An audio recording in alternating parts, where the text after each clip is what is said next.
Good afternoon, everyone. This is Steve Green, and I am presenting narrative criticism to you today. In this presentation, I hope to introduce the method to you effectively and give you a brief synopsis of how it works and then how it came to be and some of the great proponents of it.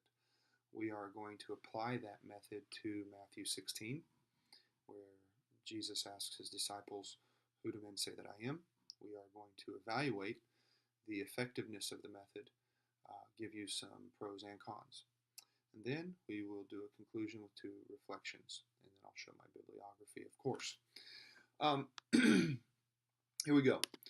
Mark Allen Powell, in Joel Green's book, Hearing the New Testament, says this, quote, "Narrative criticism focuses on stories in biblical literature and attempts to read these stories with insights drawn from the secular field of modern literary criticism. The goal is to determine the effects that the stories are expected to have on the audience."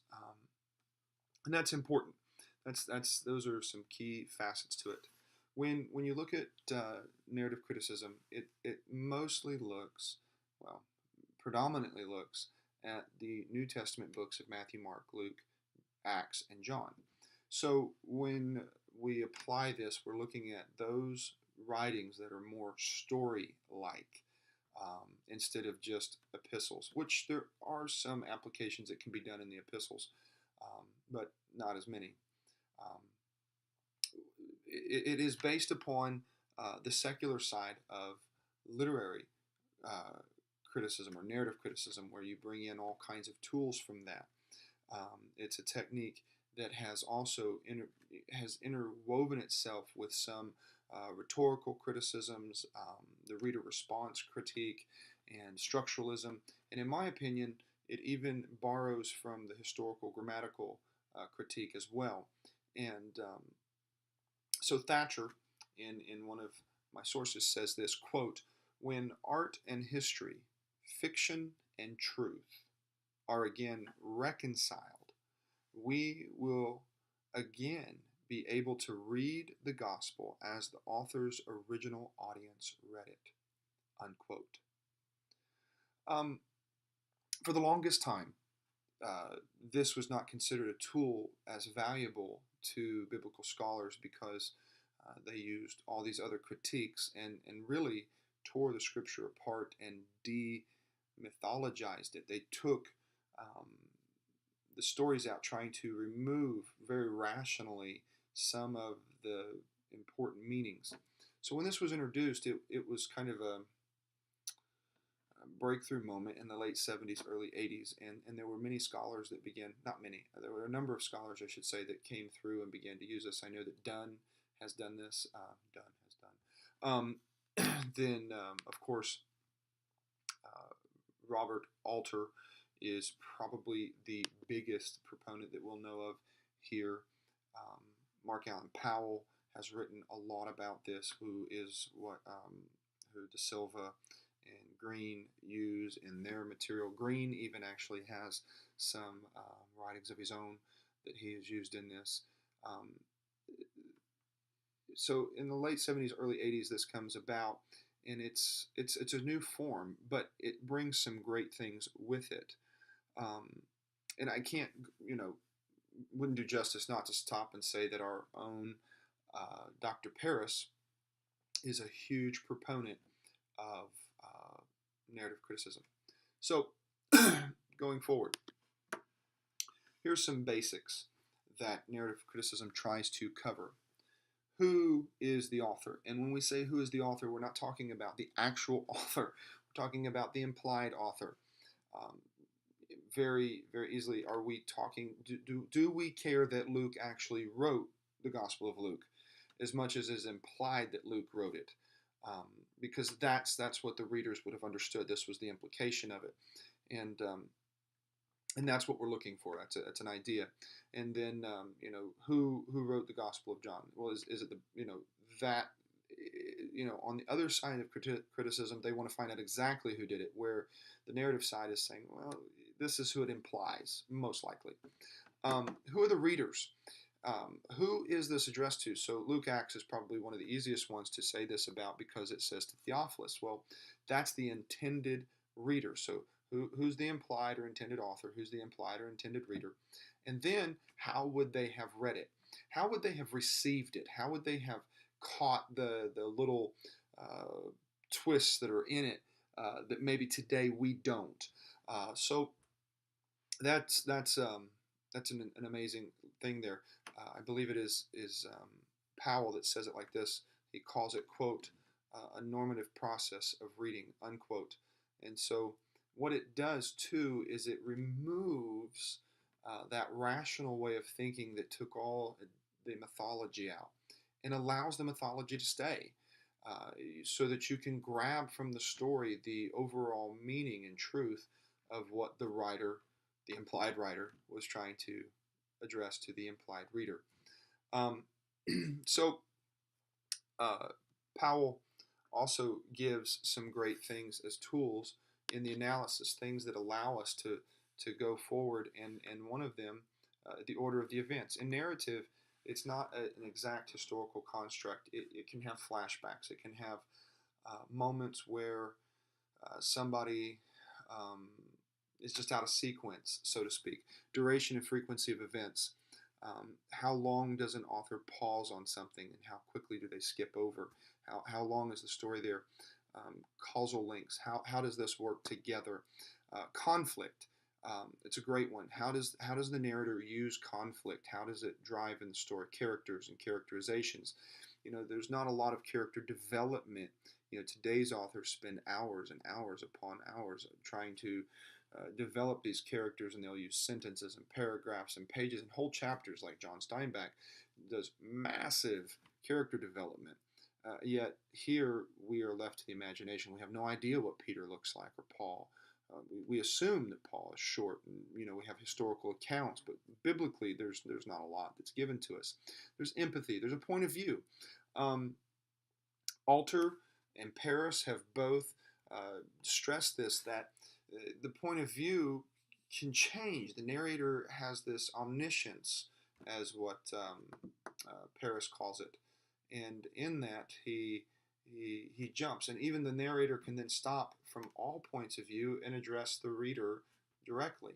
The settings, the things that would be there. Alter calls them type scenes, and it's an option. It's a really neat idea to have these things in play, that there would be symbolism and things that we wouldn't necessarily catch today, because we're not necessarily the intended reader. Irony. It's used a lot, and again, these are just some pieces of the analysis puzzle. Intertextuality. How and how often did they quote, and from what did they quote? The Old Testament. Did they do the Septuagint? Did they use apocryphal books and things like that, and then structural patterns as well? So there's a lot that can go into this, and of course, these people go further into it. So let's take a quick application here of Matthew chapter 16, 13 through 20, and I'm reading from the New Living Translation so that I can understand it. When Jesus came into the region of Caesarea Philippi, he asked his disciples, saying, "Who do men say that I, the Son of Man, am?" So they said, "Some say John the Baptist, some Elijah, and others Jeremiah or one of the prophets." He said to them, "But who do you say that I am?"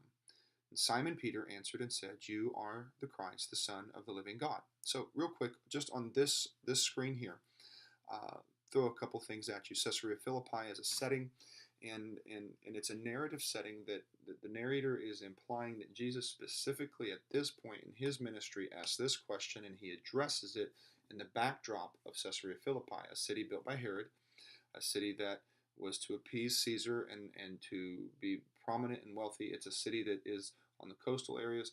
It is a city that is hard. It's up hard against a mountain range where Mount Hermon is.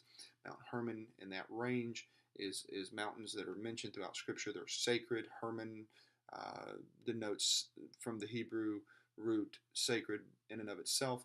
The dew, the water, comes and becomes the fountainhead of the Jordan River, which will supply all the valley. So this is kind of a sacred backdrop. On the other side of it, there are shrines to Greek and Roman gods. The god Pan, who is a debaucherous fertility god of pleasure. Um, and so, walking out of this city, you have a political scene, you have a sacred historical scene, you have a scene of, of religious frenzy. It's a nice way to say it. And then Jesus is on this road, and he looks at his disciples and says, I'm in this region, and who do men say that I am? The Son of Man. So he grabs a Daniel passage, so intertextuality, and they start talking. Son of John the Baptist, Elijah, others, Jeremiah. And then for emphasis, the narrator puts this in and says, but who do you say that I am? This narrative device to emphasize it, and it's ego eimi, this very emphatic. Who do you say that I am? And then Simon Peter answered and said, so you've got this idea here that's going to be introduced here in a second, kind of a jump in the narration. Looking at Simon Peter, Simon has a range of meaning. It's a play on words, both of hearing, to hear, and also of a wave, like the one that crashes on the sea. And then Peter, of course, means rock or stone, something solid and stable. So when the narrator is using this, the author is using this, it's kind of a device to say, I've got this wavering stone, and he says, you're the Christ, you're the Messiah, the Anointed One. And again, intertextuality, prophetic overtones, narrative bomb drop. And then he says, the Son of the living God. So now he doesn't just reach to Son of Man, he reaches to other parts of Scripture. So it identifies Jesus as both Son of Man and Son of God. And it's a unique oneness perspective. Then Jesus answers, says, blessed are you, Simon Bar-Jonah. So he calls him a wave. For flesh and blood is not revealed to you to this, but my Father which is heaven. But I say that you are Peter, and on this rock, he's a solid rock. He's now solid because he has revelation. He says, and I'll build my church on this. He's not talking, it's a play on words. It's a narrative use here.